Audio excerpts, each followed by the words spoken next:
আমার ভিডিওর নিচে এসে আমার পাশের দেশের ভাই বোনেরা আমাদেরকে কমেন্ট করে যে শেখ হাসিনা কি এমন করেছে তোমাদের বিরুদ্ধে যে তোমরা তাদেরকে মানে পদত্যাগ করাইলা, তা সে পালিয়ে যেতে বাধ্য হলো।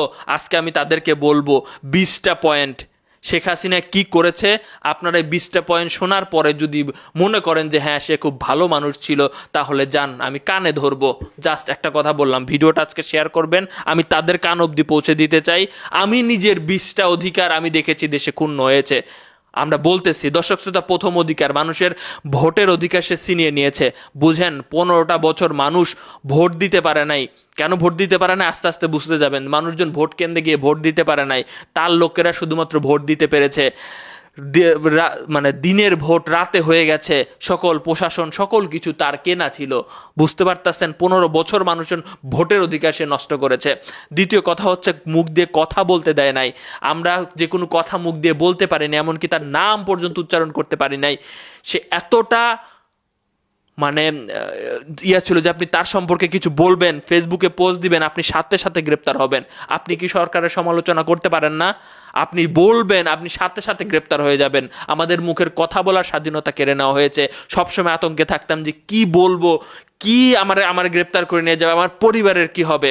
এরপরে আসেন, এই শেখ হাসিনার এমপি মন্ত্রীরা এত টাকা পয়সার মালিক হয়েছে যেটা বলার বাইরে। একটা ছাগল কিনে 15 লাখ টাকা দিয়ে, আপনি বুঝেন তার কে যেন গাড়ির ড্রাইভার নাকি 400 কোটি টাকার মালিক। এমপি মন্ত্রীদের বিশাল বিশাল ভাই বাড়ি ঘর এবং এলাকায় বিভিন্ন জায়গা দখল করে কোটি কোটি টাকার মালিক হয়েছে এবং বিদেশে পাচার করেছে। সেইগুলো একটাও নিয়ে যেতে পারলো না কিন্তু। এরপরে আসেন, পুলিশ প্রশাসনকে গোলাম বানিয়ে রাখছে। সবচেয়ে বেশি এখন বর্তমানে আপনারা দেখেছেন পুলিশের উপরে ক্ষিপ্ত মানুষজন কেন? কারণ পুলিশ গোলামি করেছে। পুলিশ শেষ পর্যন্ত এই গোলামি করতে গিয়ে, শেখ হাসিনার কথা শুনতে গিয়ে আমাদের ছাত্র ভাইদেরকে শেষ করে দেওয়া হয়েছে। ধারণা করা হচ্ছে 1000 বা তার বেশি মানুষজনদেরকে এই কয়েকদিনে শেষ করেছে। আপনি কি মনে করেন যে পুলিশ প্রশাসনকে পুরোটা কন্ট্রোলে সে নিয়ে রেখেছে? আপনি কি বলবেন? তার হুকুম সবসময় সব জায়গায় চলতেছে, সকল পদে বড় বড় পদে তার লোকজন বসায় রাখছে। এরপরে কথা বললেই গ্রেপ্তার। আপনি কি কথা বলবেন? আপনি যে কোনো জায়গায় কথা বলবেন, আপনি সরকারের সমালোচনা করে মিডিয়ার সামনে এসে কথা বলবেন, বাইরে রাজপথে দাঁড়ায় কথা বলবেন, আপনি সাথে সাথে আপনাকে গ্রেপ্তার করে 14 শিকের মধ্যে ঢুকাই দিবে, জেলে ঢুকাই দিবে। আপনি বেরোইতে পারবেন না। আপনার ফ্যামিলির দেখভাল কে করবে? এরকম কত মানুষের সাথে যে ঘটেছে আপনাদের ধারণা নাই। এরপরে আসেন, জিনিসের দাম বাড়ায় দেওয়া। এই দেশে এ পর্যন্ত জিনিসের দাম বাড়তেই আছে। মানুষের ক্রয় ক্ষমতার বাইরে চলে গেছে। তবুও শেখ হাসিনা কাউরে কিচ্ছু বলে নাই। যে এই ব্যবসায়ীদের নিয়ে বসে কখনো কোনো দিন বলে নাই যে এই জিনিসটার দাম কমাও। কিন্তু তেল মাখানোর জন্য, তেল দেওয়ার জন্য এই ব্যবসায়ীরা সবসময় প্রস্তুত ছিল। শেখ হাসিনার শেষ পর্যন্ত কিন্তু তেল দিয়ে গেছে যে হ্যাঁ আমরা আপনার পাশে আছি। কারণ তারা সুবিধা পাইছে, লুটে নিতে পেরেছে জনগণের কাছ থেকে। জনগণের কথা কখনো চিন্তা করে নাই যে জিনিসপত্রের দাম বেড়ে গেছে, মানুষের ক্রয় ক্ষমতার বাইরে চলে গেছে, আমরা এটা একটা কন্ট্রোল করার চেষ্টা করি। তারা আমাদেরকে বেগুনি খাওয়ার বদলে বলছে যে মিষ্টি কুমড়া দিয়ে বেগুনি খাও, ডিম সংরক্ষণ করে রাখো, মরিচ এই করে রাখো।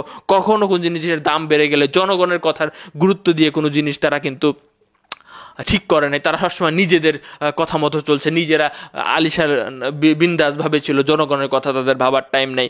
ব্যাংকগুলোর অবস্থা পুরা ফাঁকা করে দিছে। বেশিরভাগ ব্যাংকই দেউলিয়ার মতো অবস্থায় শেষ পর্যন্ত তারা রেখে গেছে। 2 ব্যাংক এক করার সিদ্ধান্ত নেওয়া হয়েছে। অনেকগুলো 2টা ব্যাংক এক করার সিদ্ধান্ত নিয়েছে ঋণ খেলাপিদের জ্বালায়। ওর আত্মীয় স্বজন বিভিন্ন মানুষজন ঋণ নিছে ব্যাংক থেকে, ঋণ পরিশোধ করতে পারে না। ব্যাংকের টাকার সংকট, সাধারণ মানুষজন আতঙ্কে আছে। ব্যাংকে টাকা রাখবো না, কোথায় রাখবো?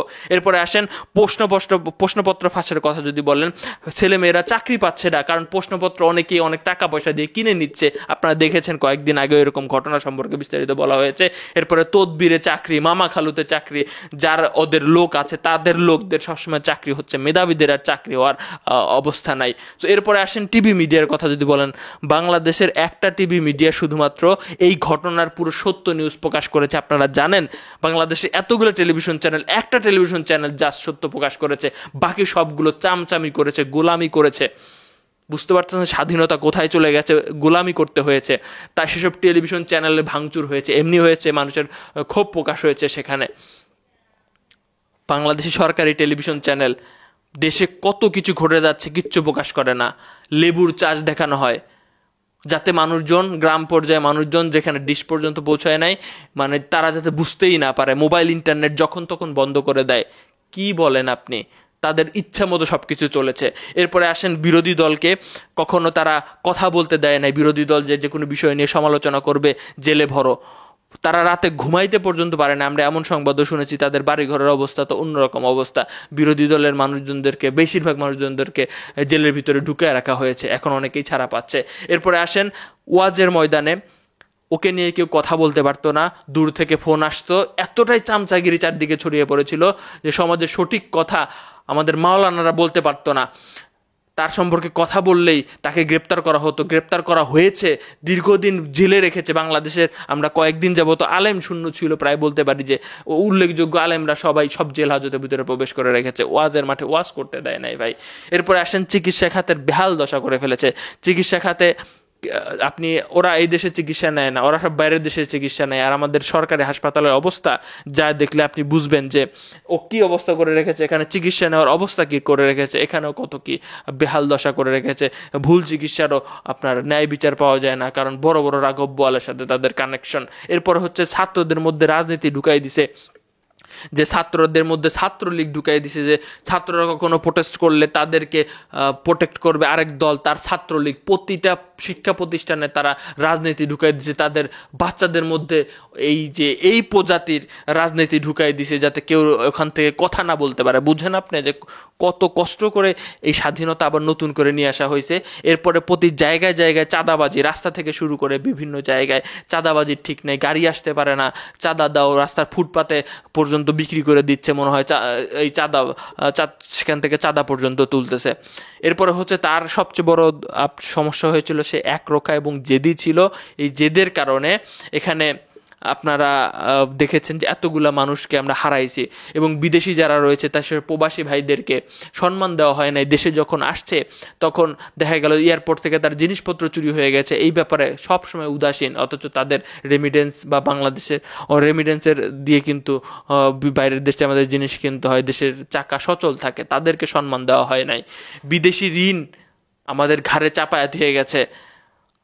এরপরে হচ্ছে বিচার বিভাগের মানুষজনদের যারা বিচার করেছে এতদিন, তারা শুধুমাত্র দেখা যাচ্ছে যে এখন অনেক বিচারপতি আছে, আমরা যেমন মানিকের কথা বলি, যে এক রোখাসে সরকারের হচ্ছে গোলাম, শুধুমাত্র তার কথা মতে রায় হয়েছে, এমন ব্যাপার স্যাপারও এখন বোঝা যাচ্ছে। সো এমনিতে এইগুলো ঘটে নাই, এমনিতে ওর পদত্যাগ এমনিতেই মানুষজন চায় নাই। এত কিছু ঘটে যাওয়ার পরও মানুষজন চুপ ছিল। কিন্তু যখন দেখলো যে সে একটা ছোট চাওয়াকে সে গুরুত্ব দিচ্ছে না, ছাত্রদেরকে অবহেলা করছে, নির্বিচারে হাজার হাজার ছাত্রকে শেষ করে দিচ্ছে, তখন আসলে প্রকৃতপক্ষে মানুষজন কি অবস্থা আপনারা জানেন। সেই দিন, যেদিন শেখ হাসিনা চলে যায়, সেই দিন বাংলাদেশে কারফিউ জারি করা ছিল, মানুষজনের ঘরের থেকে বাহিরে বের হওয়া নিষেধ ছিল, পুরা এলাকা পুলিশ প্রশাসন সেনাবাহিনী নিযুক্ত ছিল। কতটা সাহস নিয়ে বাংলাদেশের মানুষজন, এত মানুষজন শেষ হওয়ার পরেও রাজপথে নেমেছিল, লক্ষ লক্ষ মানুষজন ওকে তাড়ানোর জন্য। বুঝেন যে সে আসলে কি করেছে? এমনিতে না, পাশের দেশে জায়গা দিয়েছেন মানবতার খাতিরে, আপনাদেরকে হয়তোবা এই জন্য বাহবা দিবে অনেকেই, কিন্তু সে ভালো ছিল না। তাদের কথা এখনো ভুলেন না, তারা এখন অনেক কিছু বলবে, চোর বলবেই যে আমি চুরি করি নাই, আমি ভালো ছিলাম।